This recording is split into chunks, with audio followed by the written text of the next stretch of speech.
Coming up on Arirang News, campaigning begins for South Korea's general election coming up on April 15th.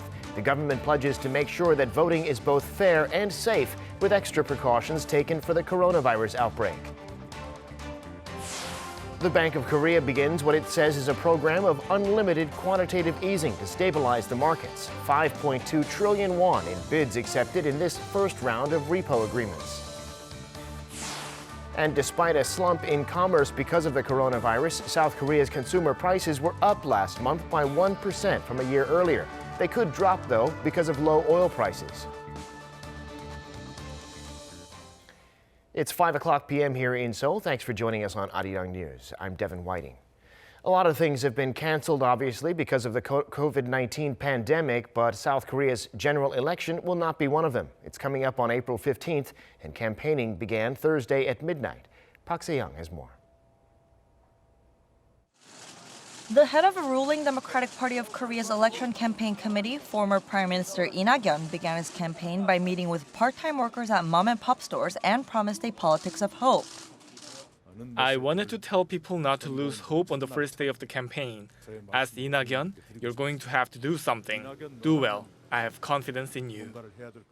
The leader of the main opposition United Future Party, Hwang Kyo-an, held a press conference at Gwanghwamun Square in central Seoul just before midnight and called for economic revival and judgment on the current administration. I cannot forget your blood-boiling cries for justice and fairness that collapsed with the Chogeuk scandal. Jongno will become the #1 spot for the judgment of this administration. The Party for People's Livelihoods began its campaign at a night market and said the focus should be on people's livelihoods rather than confrontations between the two major parties. The big parties ruin the economy and people's lives with their endless fights. Candidate number 3, the People's Party, will win through. Meanwhile, the Justice Party met with late-night workers at a railway station and promised to prevent a labor crisis. Above all else, the Justice Party will be at the forefront of preventing a COVID-19 labor crisis, a layoff threat worse than the IMF crisis. The candidates running in the April 15th election can actively campaign until the day before the election. Park Se-young, Arirang News.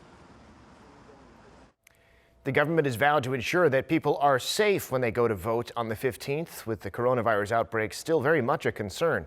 In a televised address Thursday, the ministers of Foreign Affairs, the Interior, and Justice said they'll work together so that all voting and counting stations are disinfected and that there are separate polling stations for people with symptoms. They also stressed that people who break the election laws, especially those on bribery and fake news, will face stern legal action. The government also asked for understanding over its decision to cancel overseas voting in regions hit hard by the coronavirus. South Korea is scheduled to end its 2-week social distancing campaign this Sunday, but Prime Minister Chung Se-kyun is concerned that could undo the progress made in containing the virus and cause it to spread faster. Meeting officials this morning, Chung said, considering that schools have been postponed again, the government's still trying to decide how long the country should stick with social distancing more broadly. The government started the campaign on March 22nd, urging people to cancel all meetings and avoid mass gatherings. It's set to end on April 5th, but Chung said it could be extended as cases spike globally and South Korea continues to see cluster outbreaks. The Japanese government has banned entry from almost 50 more countries and territories, including South Korea. Japan's fending off a surge in coronavirus infections, having just decided to postpone this year's Olympics. Kim Yo-sun reports. Japan has expanded its entry ban for foreigners from 49 more countries and territories, including South Korea, the U.S., and China, as the country struggles to contain the coronavirus outbreak. Its entry ban now covers 73 countries and territories, or about a third of the world. Japanese Prime Minister Shinzo Abe also says everyone entering the country, including Japanese nationals, will be asked to go into a voluntary 2-week quarantine upon arrival. Under the new measures to be effective from Friday until the end of April, those who have been staying in the designated places for 2 weeks will not be allowed to enter Japan. Japan had already placed an entry ban on those flying in from South Korea's southeastern city of Daegu, which reported large numbers of COVID-19 infections. Seoul's foreign ministry expressed its regret over Tokyo's latest move adding it comes despite clear signs South Korea is showing a steady decline of newly confirmed patients on a daily basis. The U.S. also reacted immediately with the U.S. State Department advising all its citizens in Japan to return home as quickly as possible. The U.S. Embassy in Tokyo posted a letter on Tuesday for thousands of Americans working as English teachers in Japan. It said they should take advantage of commercial flights back to the U.S. before they start to diminish. Following the decision to postpone the 2020 Tokyo Olympics for a year, Japan is witnessing a sudden surge in coronavirus infections. Over 260 confirmed cases were reported on Monday alone, bringing Japan's total to more than 3,000 so far. Against this backdrop, the Japanese Medical Association is urging the Abe administration to immediately declare a state of emergency. Kim Hyo-sun, Arirang News.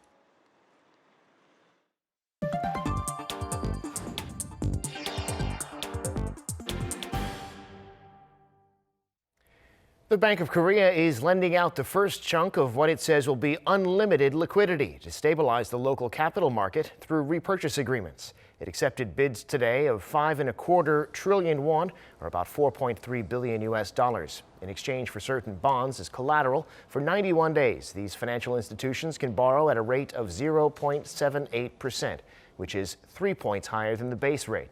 The BOK will be holding repo auctions every week until June.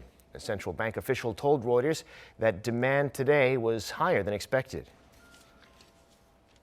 South Korea's consumer inflation came to 1% last month, the third month in a row it's been at or above that level, despite the coronavirus outbreak.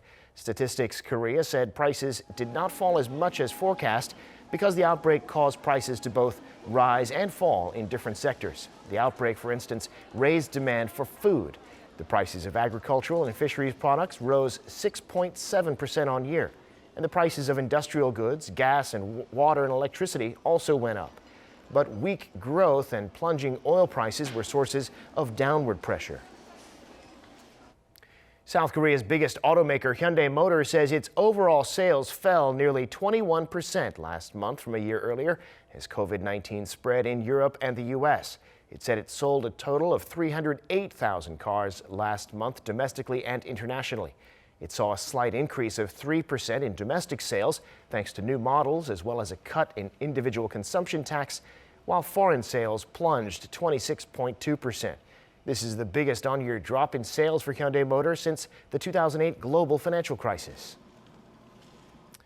Time now for an in-depth look at the market action today, and for that I'm joined on the line by Dr. Kim Se-won, professor of economics at Ewha Women's University. Professor Kim, thank you for making time today. Good afternoon, Devin. Well, the Bank of Korea's consumer price index for March coming in at about 105.5. That's up 1% from a year ago. It seems the coronavirus should have had some impact on prices. Not a big movement there. What's going on? In last year, we had one of the lowest inflation in history of 0.4% on annual basis. And the low inflation is related to recessionary state of economy in last year. So this year's over 1% inflation in 3 straight months is something unexpected because we are still under stronger recessionary state of economy. But if we take a look at components of inflation, as people stay longer at home, livestock products prices and processed food prices increase in a larger scale. But automobile price and flour prices decrease in larger scales too. So in this all mixture, we ended with over 1% inflation over 3 straight months. Yeah, a lot of cooking at home would help explain that rise in food prices. But now overnight on Wall Street, we saw the Dow, it was down about 4.5%. Korean stocks are still volatile as well. What's the story in the markets today? The rapid spread of coronavirus in the U.S. dropped U.S. market yesterday, even with President Trump, a very strong $2 trillion emergency fiscal package. S&P 500 decreased by 4.4% in a single day yesterday, and other European markets also altogether dropped yesterday. However, in Seoul today, KOSPI increased by 2.3% and KOSDAQ increased 2.9% in a single day. In today's Seoul's market, domestic investors bought stocks, but foreigners are keeping selling Korean stocks. I think Korean government's imminent disaster relief paid to 14 million households became the savior of the market today. Interesting. Well, also here in Korea, the BOK started its repo program, having said it'll supply unlimited liquidity. The repo rate only slightly higher than the base rate. The BOK says it will not go below the base. How did the first auction go, and what do you think the policy needs to be there?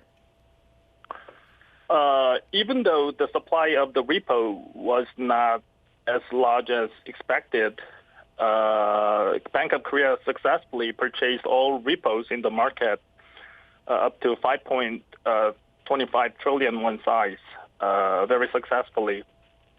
And as we saw from previous report, Bank of Korea is going to buy all repos in the market on every Tuesday. And this unlimited supply of money, or actually quantitative easing, is something unprecedented in Korea, even in 2008 global financial crisis. So Bank of Korea will pursue this unlimited quantitative easing or credit supply as the economic situation gets better. Yeah, and the repo program is one of just so many programs the government is engaged in right now. Another one of which is President Moon deciding to give a payment of up to 1 million won to all households whose income is in the 70th percentile or below. 1 million won would be around $900 some. Now, he's expressed concerns about doing that, but what made him go ahead and do it? That's simply because domestic consumption is declining quickly, and domestic consumption is the largest part of the GDP because it covers about 50% of total GDP.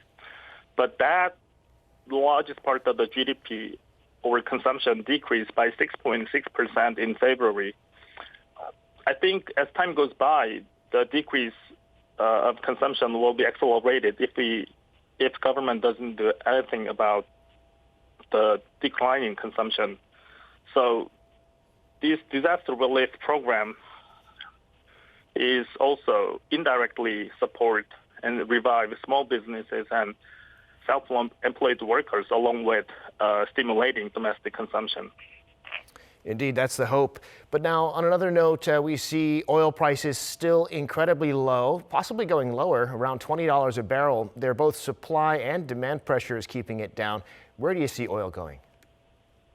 Oil price is declining without bottom, actually, down to $20 per barrel level. I think the two major powers are dominating global oil market. The first is coronavirus outbreak is weakening demand for oil because we produce less goods and services, and we need less energy oil. The second is kind of related to political issue. Saudi Arabia and Russia are competing for gaining hegemony in global oil market, and they decide to increase oil production. So that's another power to decrease oil price in the market. All right, Professor Kim, we'll keep an eye on that. Have to leave it there for today, though. Thanks for coming on and sharing your insights. Thank you very much. Now, as South Korea readies itself for the new school year, which starts online next week, the head of the Seoul Metropolitan Office of Education, Jo Hee-yeon, says the city will be lending laptops and other devices to 80,000 students. Distribution will begin with third-year students in high school and middle school, who will be the first to start online classes from next Thursday. 50,000 of those students are from low-income households. The education office also said it'll spend $1.2 million to set up Wi-Fi in more than 1,000 classrooms.